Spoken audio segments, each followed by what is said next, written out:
Hello there, and welcome back to War Thunder, and welcome aboard the Bismarck in her first voyage.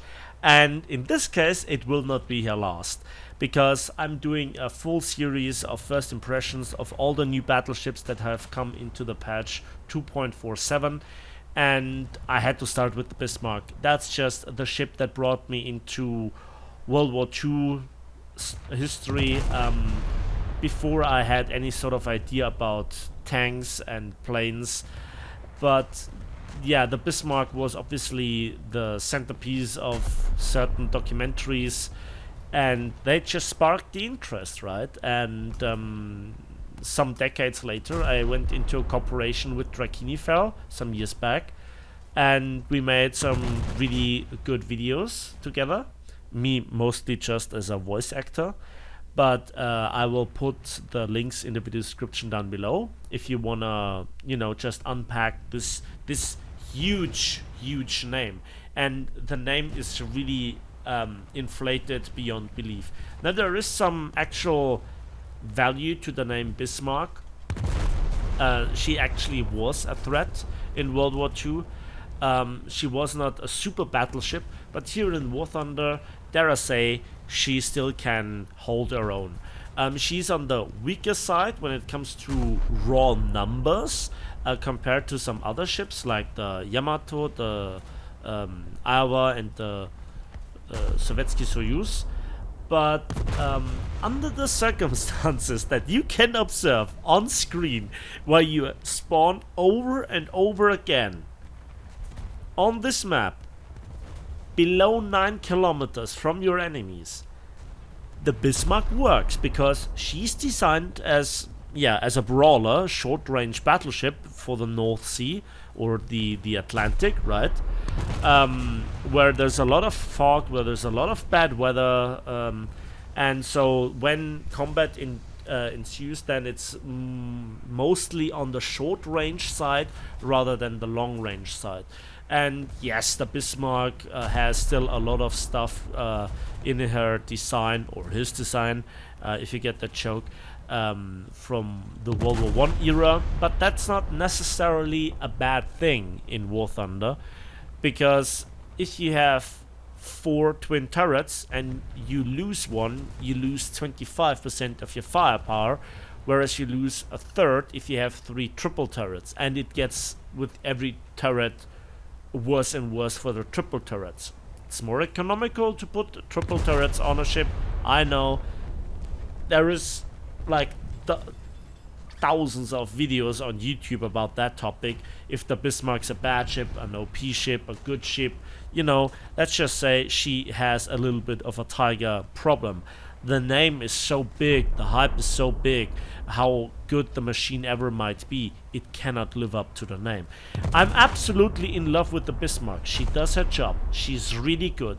The looks are really nice, together with this specific skin in that rotation, size and quality configuration. I love it.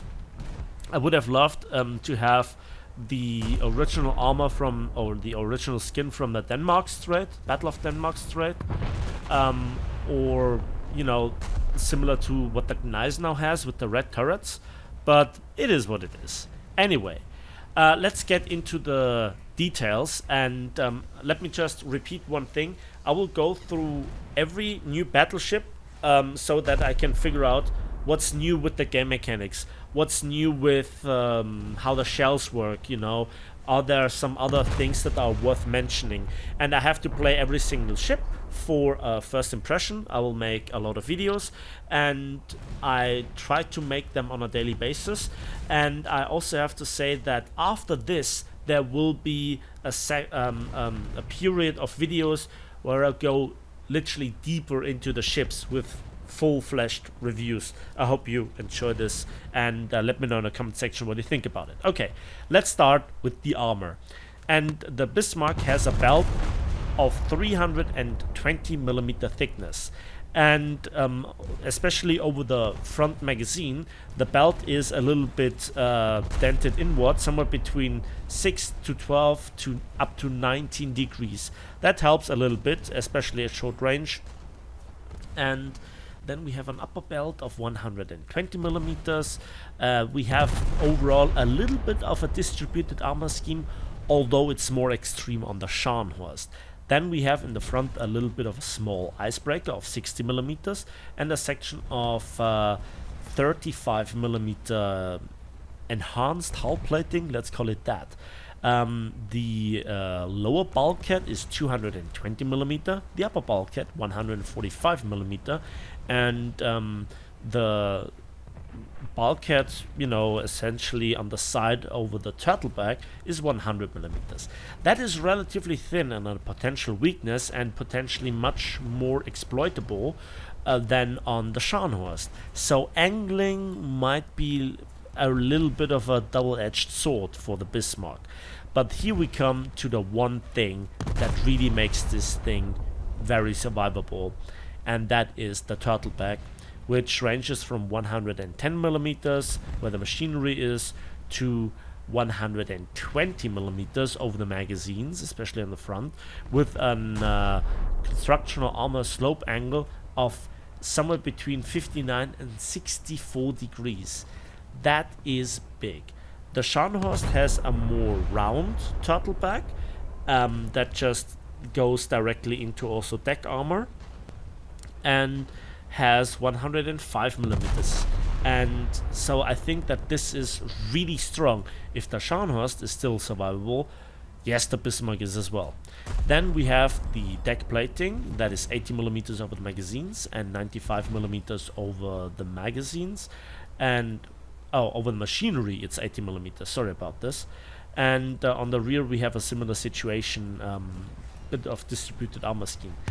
Then we come to the barbettes. The inner barbettes are 220 millimeters with together the either main belt or the thinner upper belt is at least 340 millimeter with the space, and the barbettes outside of the hull are 340 millimeters. The turret faces are 360 millimeters but flat. They are relatively small, so there are battleship turrets that are bigger than those, and you have 4 of them, so you will occasionally lose them, but you will keep up the DPM. You have 6-inch or 5.9-inch secondaries, and also a lot of 10.5 heavy AA. They do not really function as good dual purpose AA, but when it comes to dealing with cruisers and destroyers, I think that the 15 centimeter -55s are working really well, and you will not lose them as often as the mid to single 15 centimeter guns on the Scharnhorst, because you have more armor. It's not really thick armor, but it's more armor.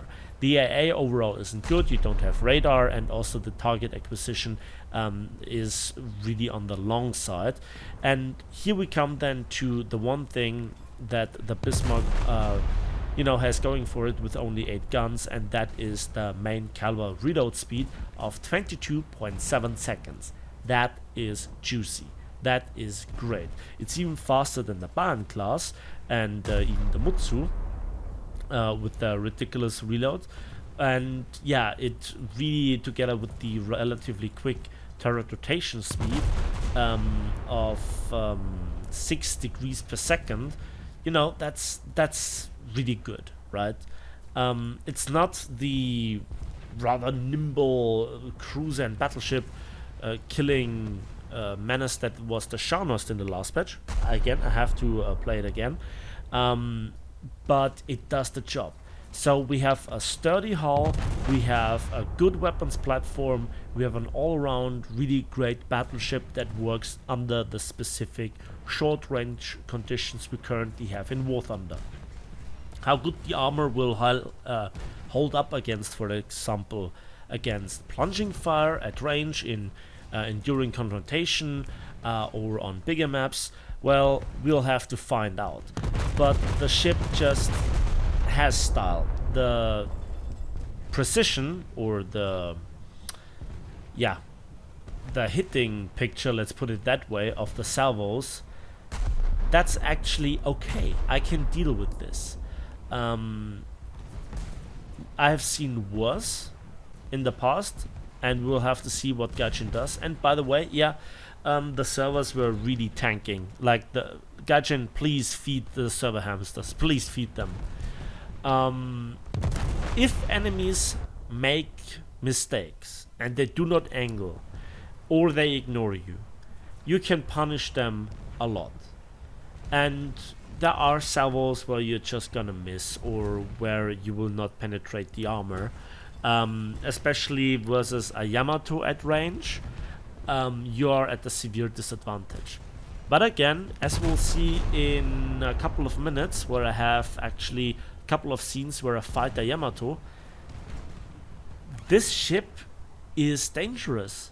This ship is really, really a menace if you let it get into a position where it just can unload on you. Because for that, the shells are still good enough. And talking about the ammunition, the stock HE is decent with 63 kilograms of TNT. It's not really outstandingly good, but it's okay. Then we have as a tier 1 upgrade actually already the AP, the 380mm PSGR L-4.4. The muzzle velocity is 820 meters per second. The TNT equivalent bursting charge is 20.3. That is substantially lighter than the 25 kilograms from the Bayern class, but it is significantly more oomph than the 7-ish kilo from the Scharnhorst 11-inch guns. At 1000 meters we have 701 millimeters of penetration, and at 10 kilometers we still have 517. That's roughly 140-ish more millimeters than the Bayern class from World War I. And at 60 degrees angles of impact, you have at 10 kilometers 197 millimeters. Now this is where you start to see that the shell versus the really other big monsters can struggle at range. But then again, you know, you have to make some trade-offs. And as a tier 2 upgrade, we have the 380mm Sprenggranate 11-4,5 Bodenzünder and 820 meters per second muzzle velocity. This is a high explosive shell with base fuse and has 35 kilograms of TNT, substantially less than the normal HE, but it penetrates and has actually a really high penetration value for an HE with base fuse. 524 at 1000 meters, and at 10 kilometers still 387. That is a lot. That is more like a massive sap round, right? But yeah, HE with base fuse it is. I haven't had the pleasure yet of really shooting with this at other battleships, cruisers or destroyers, but I can only imagine this having destructive power beyond belief. And especially since its fuse delay is 0.015, whereas the AP has the very good and just working 0.035 versus the 0.015 on the base fuse. And then we also have a flak shell, die 380mm Sprenggranate L4,6 Zeitzünder high explosive time fuse. It's basically the standard HE with time fuse, and that will rock some aircraft, I guess. But yeah, it's more like of a gimmick. We'll see how it goes. Then you have HE, AP, and SAP with their usual stats for the secondaries, the 150mm, and yeah, it just works. So here you can see that the ship can eat a lot of damage, and here I was literally ripped apart with my hull sectors. I still have 30% crew, but 5 sections are black or destroyed, and I sink. You can slow this down by literally coming to a halt, and so with speed you don't drive the water into. That's actually implemented in War Thunder, but I'm not okay with it feels a bit over fragile, to be honest. And yeah, that going into those 6% steps of buoyancy, that's not okay. So then I have a couple of scenes for you where I fight Yamatos, and again, they just have spawned less than 9 kilometers away.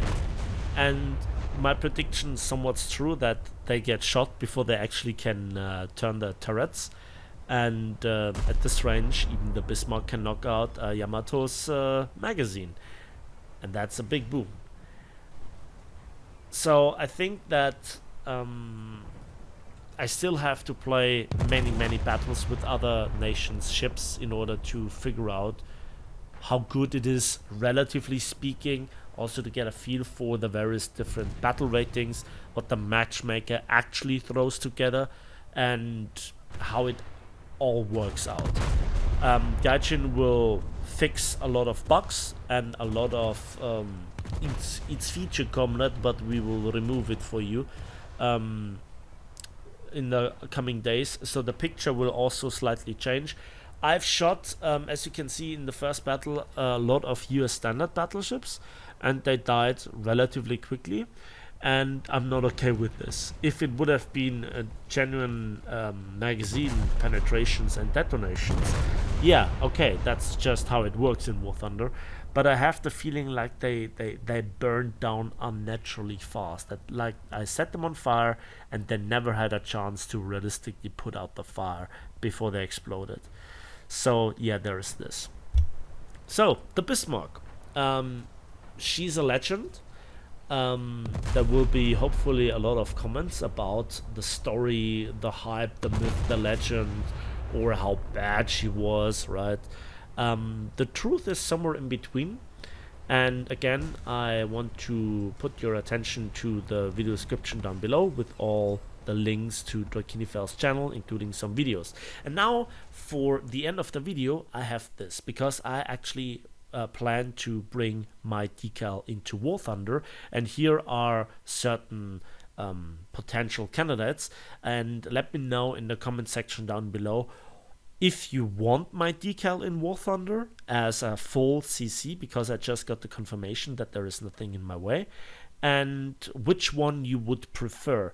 And yeah, that's it for me today. So thanks for watching, thanks for listening. Please give this video a like if you did, subscribe if you want to see more, and we'll see each other on the waves of War Thunder.